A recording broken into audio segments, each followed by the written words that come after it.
Здравствуйте! Вы смотрите новости на телеканале «Якутия-24». В студии Валерия Наумова. В начале коротко о темах этого часа. Сегодня свой профессиональный праздник отмечают работники сферы образования. Глава Якутии поздравил всех причастных. В России поручено установить День отца. На какую дату будет приходить праздник?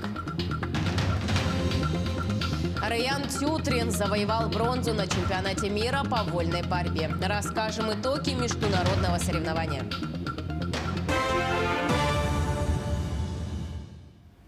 Глава республики Айсен Николаев поздравил учителей, работников сферы образования и ветеранов педагогического труда с профессиональным праздником. Айсен Николаев отметил, что в республике образование всегда играло первостепенную роль. Сегодня система образования региона является самой крупной сферой, в которую вовлечены более 43 тысяч педагогических работников. Как подчеркнул глава, руководство и правительство Якутии уделяют большое внимание развитию системы образования, строительству новых школ и детских садов, укреплению их материально-технической базы. Минобрнауки региона подготовила обширную программу в рамках Всероссийской учительской недели, которая пройдет с 4 по 10 октября в республике. В нее вошли акции «Благодарность моему учителю» и «Букет любимому учителю». Челлендж среди студентов и работников образования времен «Связующая нить. Расскажи о своей педагогической династии». Тематический классный час и мероприятия, посвященные Дню учителя в России. Также сегодня в музейном комплексе «Россия. Моя история» открывается выставка «Роль учителя в истории России». Она включает в себя истории 85 финалистов конкурса «Учитель года-2021» и учителей, сыгравших важную роль в истории страны в разные эпохи. Кроме того, в этот день состоится традиционная встреча руководства республики с лучшими учителями с вручением ведомственных наград. С обострением эпидситуации школы Якутска вновь перешли на формат дистанционного обучения. Эта удаленка отличается от предыдущей основным правилом. Теперь все предметы и дисциплины преподаются онлайн. Так, уроки по физической культуре или изобразительному искусству теперь проходят через платформу Zoom. Учителя создают специальные группы для домашних заданий и продолжают преподавать в уже привычной в последнее время форме. А чтобы дети чувствовали себя как в школе, педагоги ведут трансляцию уроков прямо из класса. Отметим, что организация образовательного процесса с применением дистанционных образовательных технологий продлится до 8 октября этого года. Могу, наверное, сказать, что и родители, и дети, ну, по крайней мере, я говорю за своих учеников, за своих родителей, восприняли большинство эту форму обучения. И мои ученики неплохо овладели навыками вместе со мной дистанционного обучения. То есть это решение заданий на платформах, решу ВПР, там решу ЕГЭ, Я-класс. То есть платформ много. И через сетевой город мы тоже очень много общаемся, вот через электронную почту. То есть вот и мы, и учителя, и дети, и родители освоили очень много компетенций, я считаю, в информационной технологии. Президент России Владимир Путин поручил установить в стране День отца. В целях укрепления института семьи и повышения значимости отцовства в воспитании детей постановляю установить День отца и отмечать его в 3-е воскресенье октября, говорится в тексте указа президента. Ранее Министерство труда и социальной защиты России вынесло на общественное обсуждение идею отмечать День отца. На реках Якутии начался процесс ледообразования. Поэтому в районах республики поэтапно закрывается навигация для маломерных судов. С момента образования шуги движение на малых судах считается небезопасным. Судовладельцам после навигационного периода необходимо провести тщательное обслуживание и консервацию маломерных судов, определить их на зимнее хранение и безопасный отстой. Закрывают навигацию в 3 этапа. С 1 и с 4 октября запрещено передвижение судов по рекам северных районов. В Ленском и Мирнинском навигацию закроют в последнюю очередь. Навигация для маломерных судов на территории Ленского и соседних Мирнинского и Алекнинского района закрывается с 11 октября. За движение маломерных судов вне сроков навигации предусмотрена административная ответственность в соответствии с действующим законодательством и влечет наложение штрафа от 5 до 10 тысяч рублей. Перейдем к эпидобстановке. За последние сутки в республике выявлено 224 новых случая коронавирусной инфекции. 124 из них приходятся на город Якутск. В Мегино-Кангаласском, Чурапчинском районах по 10 случаев. 8 случаев в Нерюнгринском районе, в Алданском – 7. По 6 заболевших выявили в Ленском, Мирнинском и Хангаласском районах. Еще в 20 районах республики зафиксировано от 5 до 1 случаев заражения. Между тем, ревакцинацию от коронавируса в республике прошли 12 643 человека. Также первый компонент прививки поставили 354 084 человека, среди которых 66 898 – это старше 60 лет. На данный момент использовали 68,6% от общего объема вакцины, поступившей в Якутию. К другим темам. В Якутске продолжается работа по отлову бродячих собак. Так, глава столицы республики Евгений Григорьев поручил усилить отлов перед стартом всероссийской переписи населения 15 октября. Бригады пункта передержки животных работают по графику по всему городскому округу и пригородах Якутска. При этом была усилена работа отлова в частных секторах. Всего за месяц пунктом передержки было отловлено 253 головы, 34 – это привод населения. В общей сложности в пункте передержки поступило 286 животных.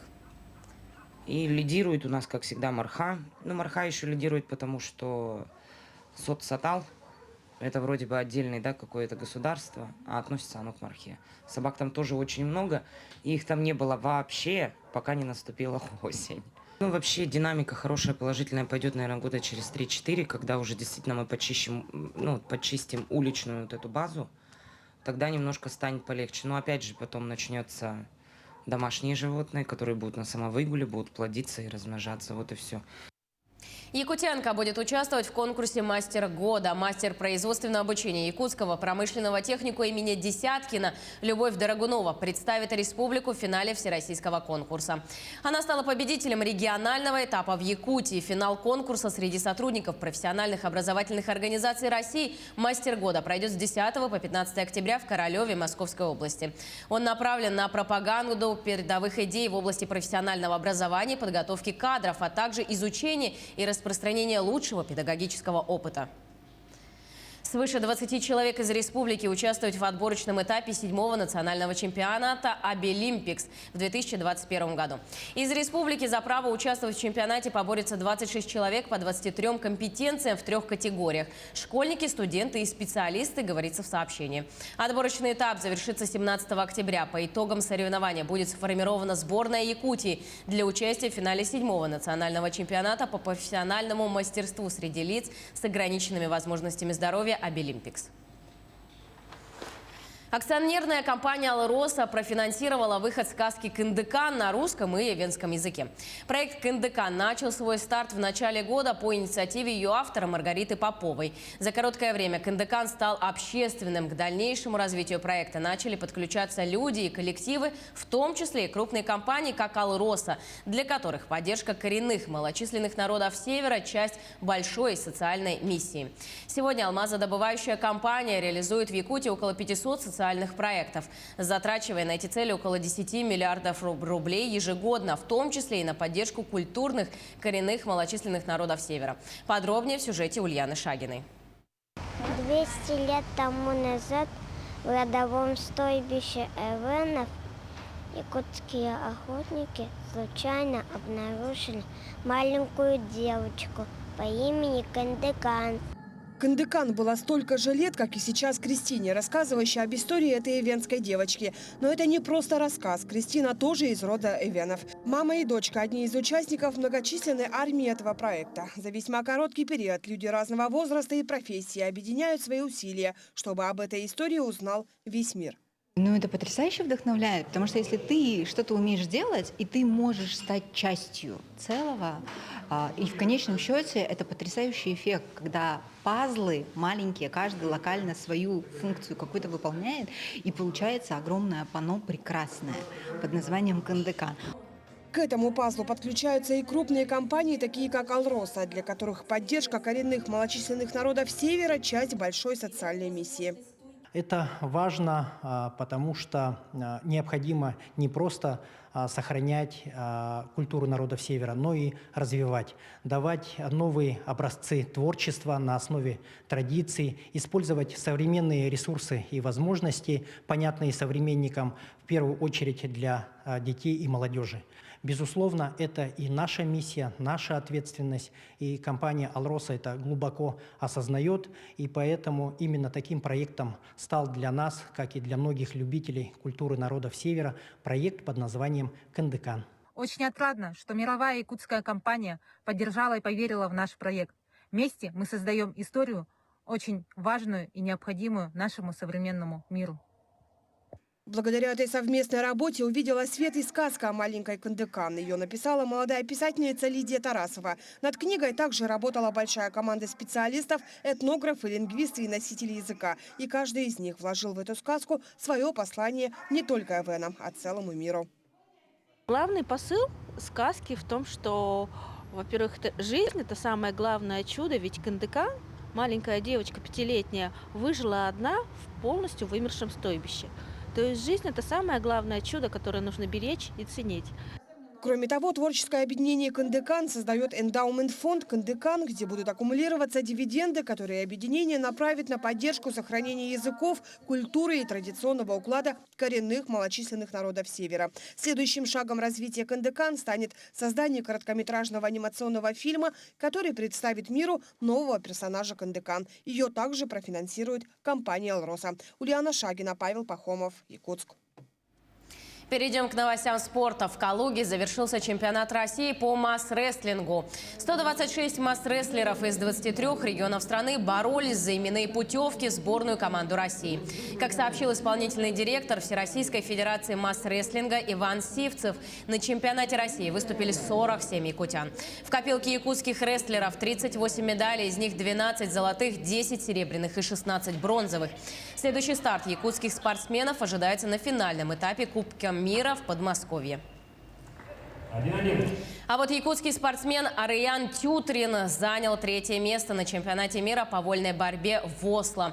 Он выступал за сборную Беларуси в весовой категории 57 килограммов. В схватке за бронзу Тютрин одолел двукратного призера чемпионатов мира, двукратного призера Европы из Турции Сулеймана Атли со счетом 3-1. В последний раз из якутян медаль чемпионата мира по вольной борьбе завоевал Виктор Лебедев в 2015 году.